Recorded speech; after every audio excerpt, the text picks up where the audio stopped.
Good morning, Acadiana. Dave Schultz with episode 18 of the Schultzycast, Acadiana Sports Show. A little bit late. I forgot to pour the coffee. Sorry. And you never know how long that last minute is. Yesterday, it felt like it was like 3 minutes as I was staring at it. I try to hit the go live button at 6:55, even if it takes a couple of seconds. After that, I am at a new low. So starving myself Monday night, hit into Tuesday, and ended up 212 a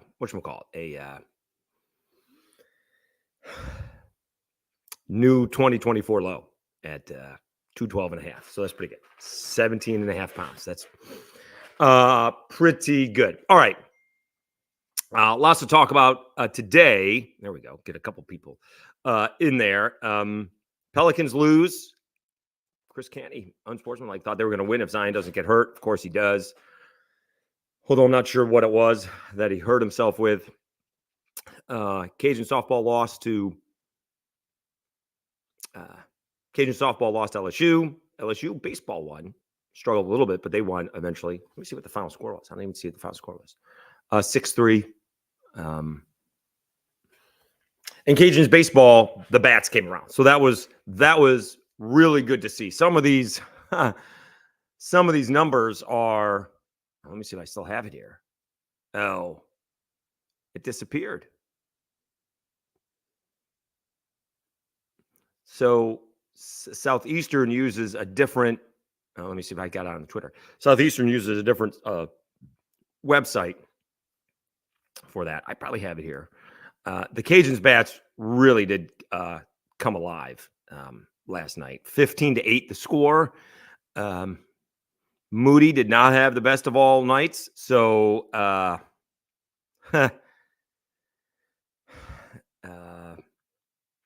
unfortunately, the game went 9, or else it wouldn't have. I'm trying to get the box score here. Let's see what we got here. I should have the box score. Oh, there we go. Okay. John Taylor had a good night, had a 3-run home run, drove in 3, scored 3, 2 for 3 with a walk. Kyle DeBarge, 3 for 5. I think he was the only one who played all game. I guess Jackson Halter did as well. He had an RBI base hit, getting some playing time yesterday. Somewhere along the way, you'd like to see Debo get a couple of innings off. I know he wants to play every game, but Cajuns got on the board in the first. You know, they struggled to score a lot over the weekend, and then they put 7 on the board in the second inning. So they scored more in the second at Southeastern than they did all weekend against Marshall. So that was good to see. Connor Higgs had himself a day, 3 for 4 with 3 doubles. One, the outfielder lost it in the lights in the dusk. Lucky it didn't hit him in the head because it fell like 15 feet away from him. He drove in 2, scored 2. I mean, 15 runs on 14 base hits. That's the Cajuns offense that we know. JT Etheridge pitched extremely well. That was good to see. Marshall pitched okay, and Moody did not. That's a tough outing for him. 6 runs in the 7th inning. Holtzhammer came in and shut the door down, and Connor Cuff hit a home run. He put one on the board in the 8th, and the Cajuns get a relatively easy 15-8 win. Now they had moved down, and I know I rely on this way too much, but it's fun to watch. It's just food for thought and fun.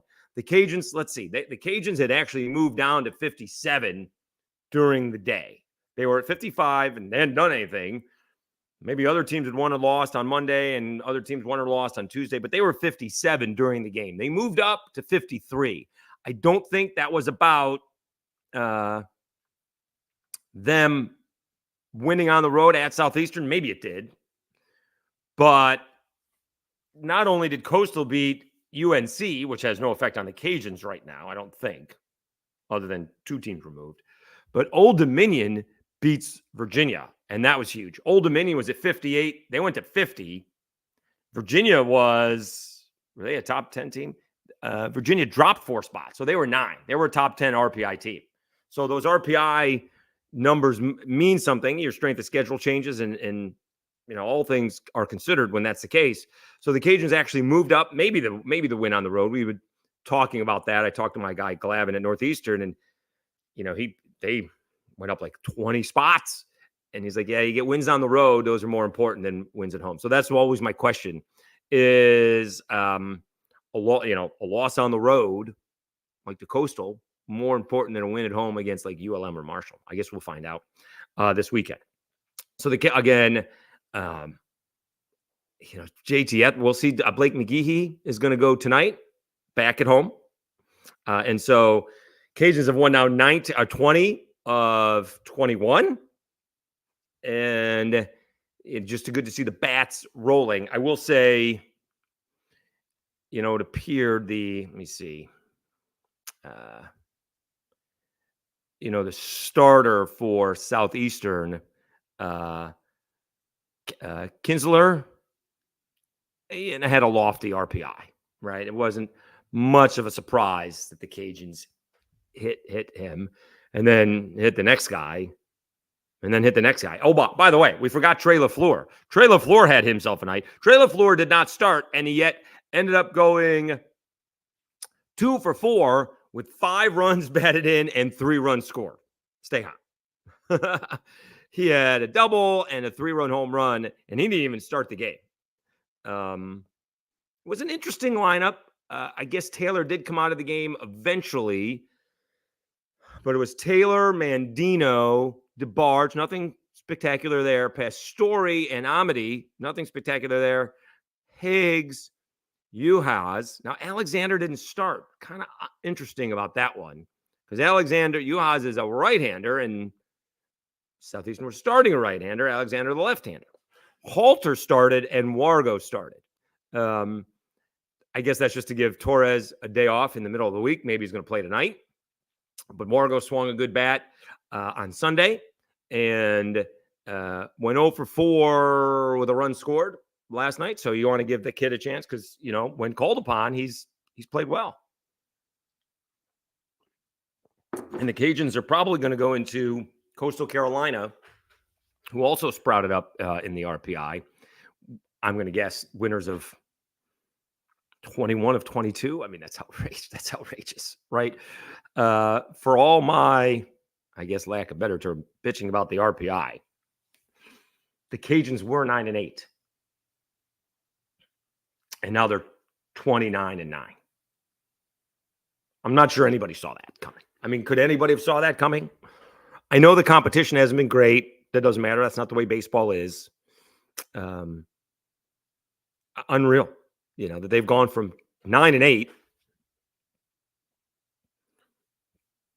to 29-9, and they'll probably be 30-9 heading to Coastal. Coastal popped a little bit because they hung on to defeat Carolina last night 5-4. Actually had a 4-0 lead. Carolina ties it up. They score a run in the 9th. Does Coastal, and then Carolina loads the bases in the bottom half of the inning, and the backup catcher, I think they were out of players. The backup catcher ends up striking out to end the ballgame. And that ends up being big because, Coastal Carolina popped. They went from 22 to 16. Well, I should note, I can start and perpetuate this rumor. The rumor is on Locked on Sunbelt, we're going to have Gary Gilmore on, the head coach of Coastal Carolina, on Friday's episode. So it is by far the biggest series for the Cajuns this year. Certainly, the Cajuns didn't take advantage of the one other good weekend that they've had so far this year, and that's, in Houston, right? Didn't beat Vanderbilt, didn't beat LSU, and didn't beat Houston. And now we find out Houston's not that good. LSU's not that good. Vanderbilt's still pretty good, although they got swept by A&M, but A&M's the number 1 team in the country.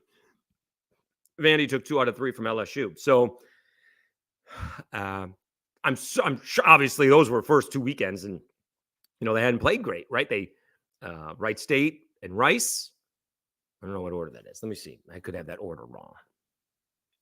Let's see.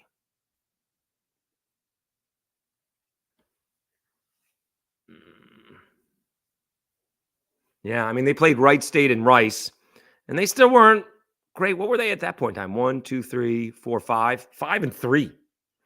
No great shakes, right? And then 5-6. Be interesting to think what people saw, because our guy Kevin Foote thinks they turned the season around with a 9-5 win over Louisiana Tech. Obviously, the streak didn't start until Arkansas State, but I would tell you, I think they turned it around against Tulane when they blew it on Friday night. Actually, was it a come from ahead victory? Let's see here. It was 2-2, 3-2 Tulane. And then the Cajuns scored 2 in the 8th. Tulane scores 1 in the 9th. Cajuns score 1 in the 10th. And then they had the Mickey Owen game. I could say I'm aging myself, but I wasn't around for Mickey Owen. They're going to lose a ball game 3-1. And a called strike 3 is a pass ball. LaFleur punches one through the left side, and DeBarge hits a walk-off home run, right? If you're looking for one game that turned the season around, that was it. All right. And, I think I was in Pensacola checking that out. And, that's like week number. Is that a month old? Is the season a month old at that point in time? Let me see. So March 10th. So about 1, 2, 3. Yeah, 4 weeks old. And so again, their RPI, Cajuns RPI was at 236 following the loss to Tulane. They beat Tulane. Then it went up to 110. They went from 236 to 110 with a couple of wins over Tulane. Yeah.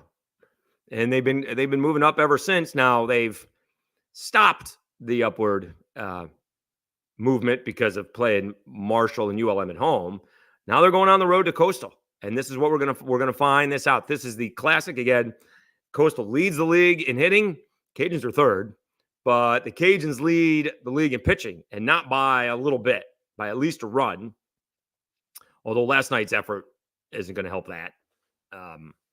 Right? 2 runs would have been okay, but not the 8. And I don't think they were unearned last night. So let me see. Did the Cajuns commit an error last night? I don't think they did. The Cajuns committed 1 error last night, so I'm not going to, no, that's not going to help me. So I don't know what that, off the top of my head, I don't know what the error was.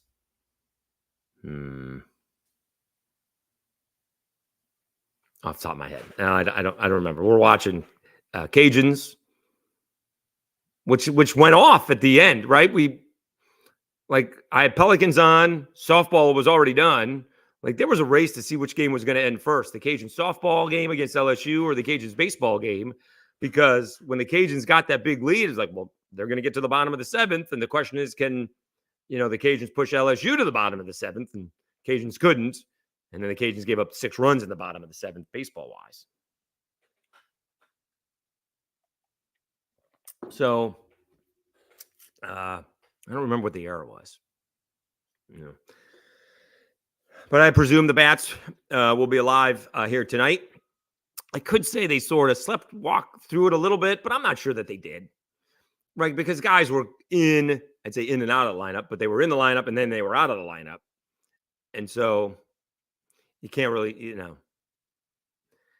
I can't criticize a team that scores 15 runs on 14 base hits. That's what it was, right?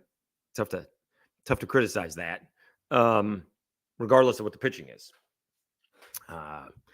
Because the Bats have been going in the wrong direction, right? I think since Prairie View, they won 11-2, but I felt like they walked through that ball game. And then La Tech, they lost the winning streak. And then they got a couple of key hits against Marshall, but not a lot of runs scored. Again, scored more in the 7th or more in the 7-run second than they did all weekend. And so it's good to see that. So really looking forward to talking to Gary Gilmore. Looking forward to watching, again, this Friday night ball game. It's been a minute since I've been this jacked for a college baseball game. I know Cajun fan. I mean, I was pretty pumped. I was actually in Syracuse when LSU was in Omaha, and that was pretty exciting. I haven't been here when LSU has won a national title. So, and the way they did it, beating Florida and beating Wake, and taking down Tennessee, and home run dramatics and defense. It was exciting. So I haven't been this pumped up for a college baseball game in a minute. Certainly Cajuns, maybe since they've hosted. Hey, look at this. Look at this guy. How about this? Yeah, we remember you. Simeon Thomas. Yeah, boy. Good to see you. Hope all is well. Talking to the former Raging Cajun corner. Good to see you, my friend. Thanks for popping in. All right. Subscribe on YouTube. I appreciate it. So I'm pumped up for this. And sorry to be, we're taking one game at a time deal. See, the team has to take one game at a time, because if you don't, then you lose a La Tech. Schultz doesn't have to take one game at a time. He can, as I'm talking to the third person, I can, look past Southeastern. Cajuns can't, but I can. So I'm jacked up for this ball game. Also, it ends up being a little bit earlier. Will I be at Cajuns are playing softball? That's going to be rough. Cajun softball is probably at 6. Cajun baseball is probably at 5. So we're going to have to figure that one out. We'll probably be at baseball. Well, probably going to be at softball at 5 o'clock. I'm not missing any of this baseball game. No, not it. All right. All right. So it is the Schultzycast. We are up already to 40. That's good stuff. Again, for those who missed it at the beginning, down 17.5 pounds. And my workout schedule, life is, I say this all the time, life is about making the adjustments. So I have a set workout schedule. I did lift this morning, as you can clearly see. But then I go to Orange Theory noon to go run on the treadmill. But that's when Gary Gilmore's coming on. Suffice to say, I have somebody who comes by and cleans my place. And so instead of going at 8 o'clock this morning and trying to work around that, maybe I'll hop on the indoor bike. So I am at a new low. Still have had a good eating week. And again, next week is Passover. So that could help a little bit. We'll see. Because I can't eat junk food, but I'll eat stuff that I don't normally eat, like peanut butter and jelly. Do not have peanut butter and jelly on a regular basis. I put that on matzah. I don't have bologna on a regular basis. I put that on matzah. So we shall see how that works out. But I am at a 2024 low of 212.5. Well, yes. Yeah. I had the 50-year-old doctor's appointment right before I came here. I was down to 206 in Mobile, but then I screwed that up right before I came here. And then when I got here, and not great. So we are at a low. Hopefully we'll keep on going. The big thing is not to eat. Sorry to say this, not to eat the food at the ballpark. That's the key. And to just drink water, if that's the case. Stay away from the soda and drink water. All right. Thanks so much for tuning in. Also, don't forget about Apple and Spotify. Podcast gets up there rather quickly afterwards. I think I figured out my Wi-Fi issues. Let me see if I am. Yeah, I have Wi-Fi issues yesterday. I think we figured those out, because downloading stuff should not take 2 hours. It should really take, I'm not saying it should take 2 seconds, but it usually doesn't take more than 30. All right, Cajun softball comes up short against LSU. I'm speaking of Wi-Fi issues. By the time I had logged on and, I got my little setup here, a couple of TVs, it took a minute. Cajuns were already up 2-0. Making it 2-0. And then the Cajuns actually played some good defense. LSU had a couple of runners on. They got a base hit to put a run on the board, but Maddie Hayden throws out a runner going to third base. All right. Maybe not the best of all base running by LSU. So it's 2-1.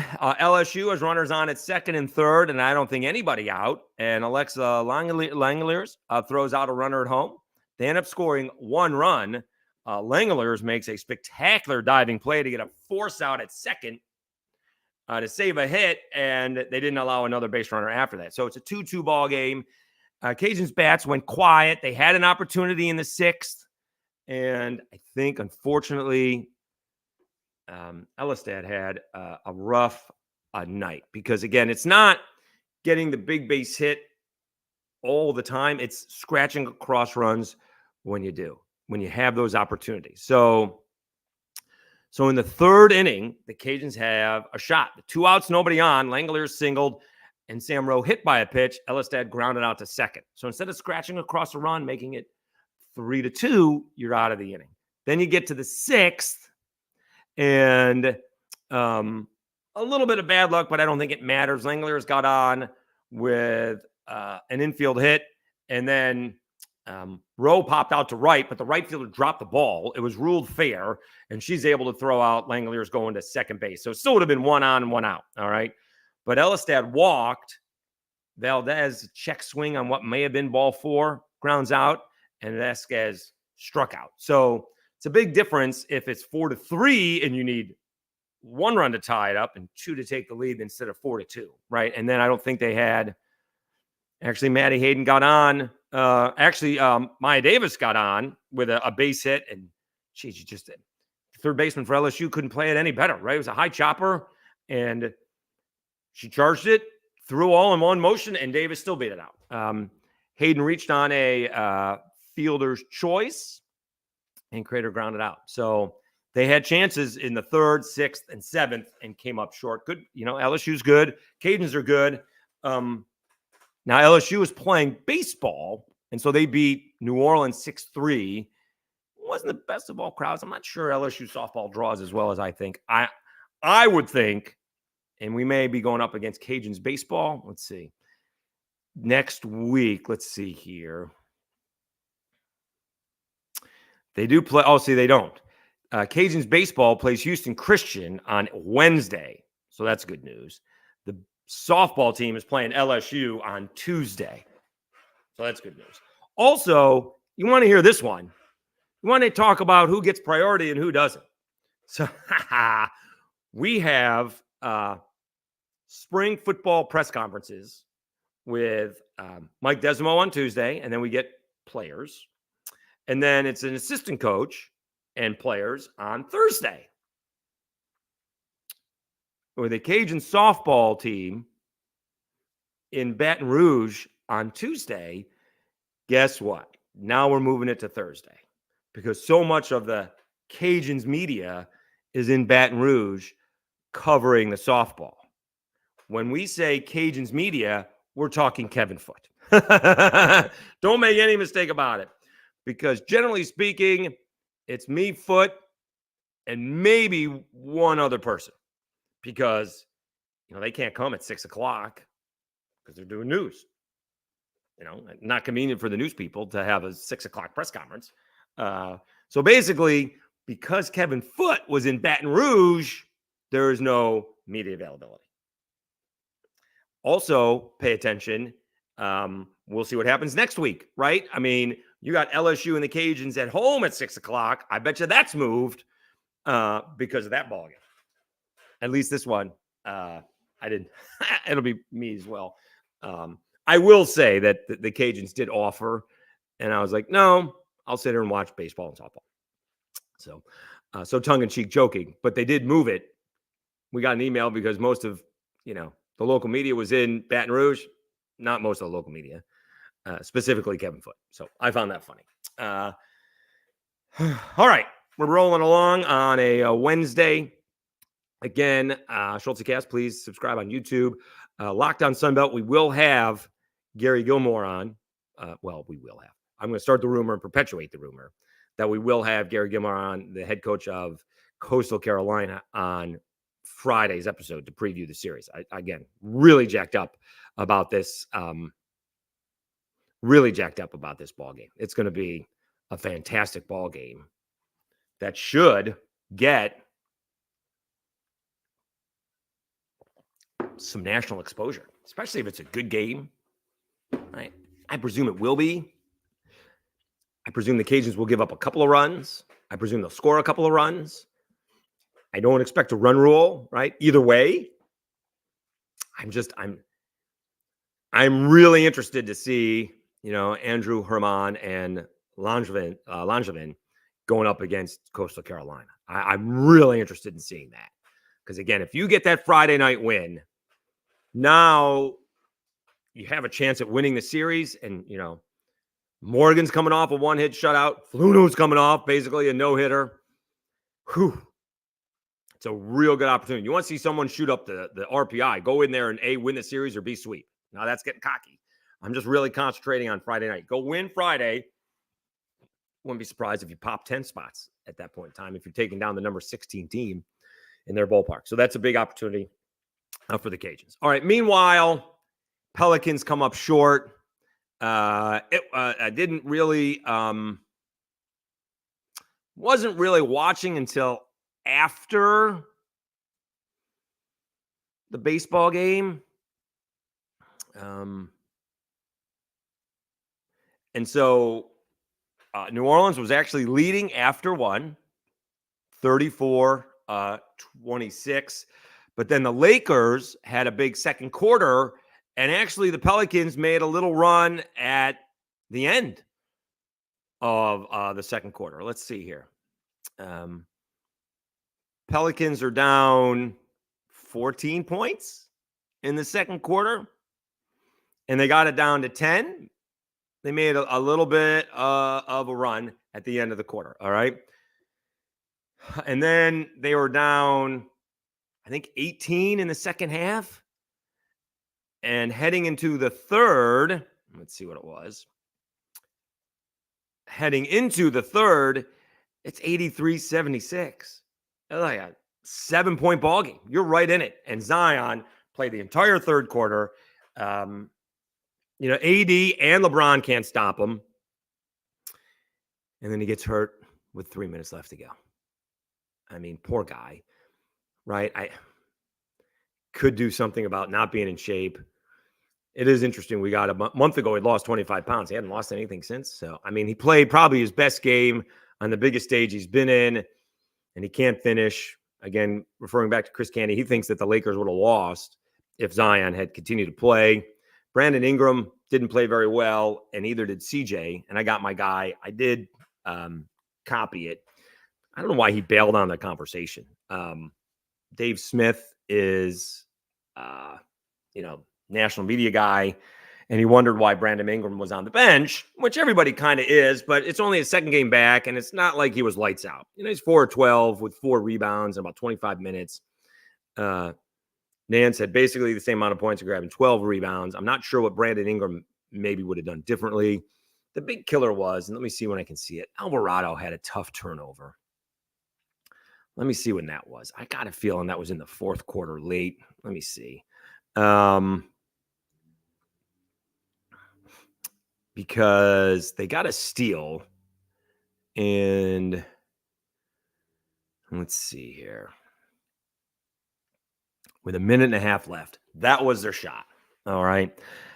Alvarado was going to go up against Reeves, and he probably thought the shot was going to be blocked, and he threw it away. That was their one chance, because then they made an alley-oop dunk. Nance has a chance to tie, makes only one of 2 free throws, and then they leave D'Angelo Russell open, and he hits a 3, and that's basically the ballgame. CJ did hit a floater, I guess, and they got to stop, but Davis grabbed the air ball and makes his 2 free throws after getting fouled, getting around Larry Nance. Yeah. So I went back and forth with it. He erased his conversation, that Brandon Ingram should be in there because he makes all this money and he's the second best player. And I said, well, I agree with that, but I'm giving you the reasons why he wasn't. He hasn't played well. Or he hasn't played a lot. He's minus 16 tonight. Larry Nance was plus 7. He's like, I don't want to hear that, analytical stuff. Okay. Well, Brandon Ingram in 25 minutes had 4 rebounds. Larry Nance in 28 minutes had 12 rebounds. That's not analytical. That's straight up stats. In 33 minutes per game, Brandon Ingram averages 5 rebounds a game. In 20 minutes a game, Brandon Ingram 5.1 rebounds a game. In 20 minutes a game, Nance averages 5 rebounds a game. So I didn't really have any problem with the lineup. The Lakers made one more play. He's even complaining why Dyson Daniels was in the game. Why is he in the ballgame? Why is Dyson Daniels in the ballgame? I said, well, he mentioned that LeBron hit an air ball or threw up an air ball. Well, who was covering LeBron James? How did the air ball happen? Oh, that's right, Dyson Daniels. Now, Herb or Trey came over to double team, but LeBron went in the other direction. So the double team may have gotten over there, but LeBron was already, doing a turnaround jumper towards the baseline instead of towards, the lane. So I'm not sure how much the help helped, but Dyson Daniels did a great job defensively. But, Brandon Ingram needs to play. It's not like Brandon Ingram was, had 25 points on, 10 of 15 shooting or something like that. He, hadn't played much. And then, CJ, who's played so well this year, just had a bad ball game. One of those, it is what it is, right? 4 of 15, 1 of 9 from 3, no free throws, So we'll find out if Zion's going to play. They're going to take on the Kings, and I believe that's at home, right? Which is not great because they're not good at home. But I believe they should be taking on the Kings. Is that tomorrow? Oh, it is. No, it's Friday. It's Friday. They actually get 2 days off, and that is at home. So we'll see. Maybe it lines up good for them, right? The idea is to avoid Denver and to play Oklahoma City. So now let's see if you can do that. If Zion can't play, it doesn't matter, right? If Zion is injured, which Will Guillory reported, he wasn't wrapped up, wasn't walking with a limp. So maybe he strained something. He's got a couple of days. I don't know if that's going to matter, right? Unfortunately, you don't risk Zion in a first round series and he could be gone all next year, right? What we don't want is Zion to be injured and rehabbing an injury. What I want to see, if he's lost 25 pounds this season, which is not easy to do. All right. And he finally got around to it after, I guess, embarrassing themselves in that in-season tournament in Vegas. So if he's lost 25 pounds, okay, and he still looks the way he does, he was either 290 or 300. Okay. Or more, I guess. I guess he could have been 310. If you lose 25 pounds, now you're 285. So, but he looks like he's 265, 275. I'd still want him to lose another 10 to 15 pounds. All right. I would like to see him 255 or 260. All right. And it doesn't look like he's going to play for the Olympics.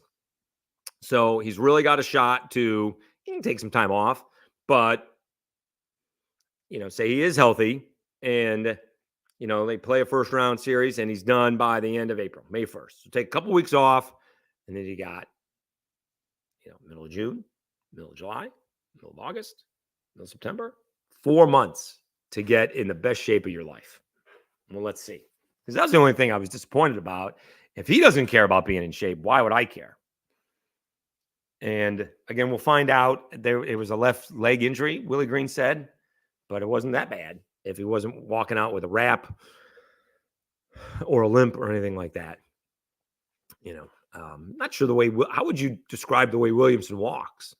It's not a strut. He sort of walks on his toes, maybe a gait, I don't want to say a waddle because that's not what it is, but maybe it is a waddle, but he's got his own little walk.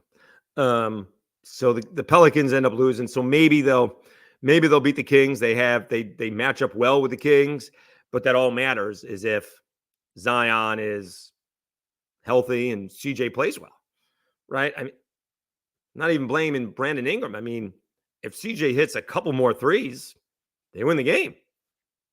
Now, really disappointing. Although great effort by Zion, Jose Alvarado, Nance. I mean, AD made one more good play. My guy Dave Smith thinks that Brandon Ingram was going to box out Anthony Davis. Like, okay. Yeah, I don't think so. I won't post it. He didn't, he got all up in my face, if you will, on Twitter. How crazy I was that Brandon Ingram needs to be in there. And I'm telling him why Brandon Ingram was not in there. It's not that I disagree with him, but I'm telling him why, and he didn't like my reasons why. So he called me crazy and then decided to erase the conversation, at least his part, because he thought I was insane. But I'm telling him the reasons why that Brandon wasn't in there at the time. And Just because you're getting paid a lot of money doesn't mean you need to be in there if you're not playing well. No. All right, quickly, LSU did win. I didn't see LSU beat. We talked about that for a minute. I'm not sure LSU went up or not. They were 51. Well, they did go up to 48, so they went up to 48. Just nice to get them a win, right? And now they're going to Missouri. I don't think they have a game tonight, right? No, they're going to Missouri Friday, Saturday, and Sunday. Boy, they're okay. 7:00 start, 4:00 start, 2:00 start. Missouri, this is what the SEC gets you. Despite being 17-21, has an RPI of 88. Now, quickly again, Missouri has actually won 7 of their last 10. They did sweep Florida at home. They lost 2 out of 3 to Georgia. Now, they did beat Missouri State last night, who's not particularly good. So they have an odd deal going on. They got swept by Vanderbilt on the road, and they did lose 2 out of 3 to Kentucky, who maybe along with Lamar are the 2 biggest surprises in the country right now. They got swept at Arkansas, lost 2 out of 3 at home to Kentucky, got swept at Vanderbilt, won all 3 at home against Florida. All of them one-run games, by the way. 2-1, 4-3, 11-10. And then lost on the road to Georgia 2 out of 3. And now, after a win against Missouri State, hosting LSU. And basically, sorry to put it this way, but this is, do or go home for LSU. If you don't win this series, basically the season is over. I think if they go, what do we say, 10-5, obviously they're going to get in because their RPI is going to be really good. But if you're not beating Missouri in Missouri, you can't. The season is lost basically, and that has not been the case for more than a minute for LSU. You're coming off a national championship season and not getting the SEC tournament. That's a little embarrassing. That is a little bit more than embarrassing. So I would think they would win that series. But again, this is where Jay Johnson, being a little bit of a hard ass publicly, no phones, doing this. We got to get better. We got to do that. It's got to get the guys' confidence up. You got to, I don't want to say baby them, but you got to make sure that they are confident going into this series. This is where coaching behind the scenes comes in. All right. So we'll see. We'll see if the lineup changes. I presume it's Holman and Jump. I haven't seen otherwise, not that I looked, but I presume that's who's going. Although they changed it up. But they changed it up last weekend? Changed it up 2 weekends ago. No, maybe they changed it up. Oh, hold on a second. I confused. I confused myself. So we'll see what the rotation is and see if they can strings together some base hits because the offense has been lacking. That's what's been lacking. And the pitching hasn't been great either. So, but they have been playing, the Arkansas of the world, the Vanderbilts of the world, and the Tennessees of the world. And Missouri is not them. All right. But if you're not careful and you lose 2 out of 3 to Missouri, everybody's going to be looking towards LSU football. That's what it's going to be, right? Which is not usually the case in Baton Rouge with the baseball team. But we'll see. I'll give you an example. LSU, we'll see. I wasn't sure, and this is not a great example, not a great comparison, but I wasn't really sure how good Cajun softball was because they always seem to lose to the Power 5 schools, right? But then they come back, and once again, they dominate the Sun Belt play. I mean, dominate, right? Gave LSU a good battle. Wouldn't be surprised if they beat LSU over here with the crowd. But, they go to South Alabama and sweep the Jaguars. They go to Texas State, take 2 out of 3 from the Bobcats. And if there's not a target on the Cajuns, right? I mean, what are we up to? 86 straight series, something like that. So they got a huge target on their back. And, when they play lesser opponents in the Sun Belt, or even really good Sun Belt opponents, they're better than they are. So we'll see, the LSU playing the best in the SEC, now not necessarily playing the best in the SEC moving forward. They still got A&M and Alabama, but those are a couple of series down the road, right? Like they get Missouri and Auburn. They're at Missouri, and then they get Auburn. So you got a shot to go 4-2 in that frame. You got Nichols and Grambling in there as well. I presume those will be wins, but one never knows. So you got a shot to sort of turn things around in the short term. And talk about not looking ahead. That's exactly what LSU cannot do. They got to really take one step at a time. All right. Go in, win Friday night, worry about Friday night, then win Saturday, and try to win Sunday. God forbid. So that's what happens, right? If all of a sudden they go into Missouri and sweep Missouri, it's really not about, well, Missouri's no good. It's now LSU is rolling a little bit. Now you're like, all right, well, now we'll take 2 out of 3 from Auburn and maybe even sweep Auburn. And now all of a sudden you've won 6 in a row, and your RPI is probably back in the 40s. Well, maybe even in the 30s, because Auburn, despite their record, has a good RPI of 35. Right? Which, by the way, as much as Cajun fans want to see LSU lose, the more, in fact, it's still a quad 1 loss. So, yes. So, let me see here. RPI. So quad 1 neutral losses are 1 through 40. So the better LSU does and gets in the top 40 ranking, the stronger the Cajun schedule is. So kind of rooting for LSU to get in the top 40. So now instead of a quad 2 neutral loss, it's a quad 1 neutral loss. As ridiculous as that sounds, it can help out, because I happen to think that the Cajuns moved up not only because of their win against Southeastern, although I'm not sure how much they did, because Southeastern's RPI isn't any good, but maybe the win on the road helps. But ODU, who they swept, takes down Virginia. And I think that helped out the Cajuns. So if LSU can get going, right, because if LSU goes in the other direction, I can't imagine this. Is it 100? Let me see. I can't imagine LSU being lower than 80. I mean, I guess if they go in the tank, they can. I can't imagine that being the case. It's not out of the realm of possibility you get swept by A&M and lose 2 out of 3 to Alabama. But even if that case is, your RPI is not going to go down that much because they have good RPIs. Now, you start losing 2 out of 3 to Missouri and 2 out of 3 to Auburn, it's not going to help. That's for sure. Although Auburn's got that good RPI. All right. We'll be at the Cajuns game tonight, taking on Southeastern, see if they can make it 21 of 22, going from 9-8